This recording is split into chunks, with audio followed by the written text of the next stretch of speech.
Let's talk about some of the newest plants to look for in 2024.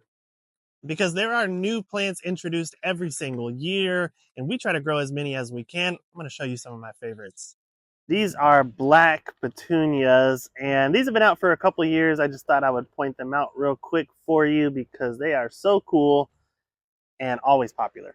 And y'all know I love coleus, and this is a brand new one this year. This is Talavera moon dust, and this is still a very young plant. These plants will grow 2, maybe even 3 feet tall in the landscape or a container, and they are really nice. Here's another coleus. This one is called Downtown Greenville. This is far out. How about a new geranium color? And this is from the Caldera series of geraniums, which are more heat tolerant. And this one is called Lavender Glow. I love the two-tone colors that contrast with that very dark foliage. Nice looking plant. Speaking of new geraniums, this one is grown more for its foliage color, even though it does have some pretty cool blooms. This one is Vancouver Centennial. And that foliage is so cool, contrasted with those bright orange blooms. Now what about this? This is a Gerber daisy, obviously, but it's a new one. It's part of the Garvinia Gerber daisy series. So these are perennial Gerber daisies. They're more cold hardy.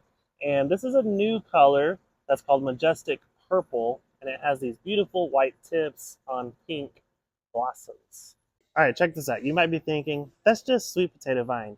Everybody has that, right? Well, this is different. This is an ornamental looking sweet potato vine, but it's actually edible. So not only are the leaves edible on this plant, but it also makes tubers that are edible as well. So this will be planted in the garden or in a container as a beautiful heat-loving ornamental that will also give you food. Oh, and it's called the Treasure Island series of sweet potatoes. There's a few different varieties. Okay, this is awesome. It's not quite blooming yet. This is called Tootus Joey.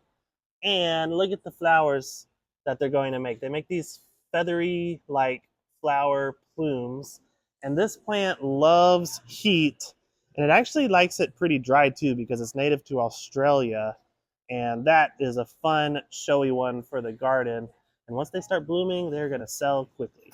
Okay, here's one of my favorite perennials, which is Catmint or Nepeta. They are very heat tolerant, drought tolerant, awesome perennials. But this is a new one that has a chartreuse foliage, and it's called Chartreuse on the Loose. Just starting to bloom now.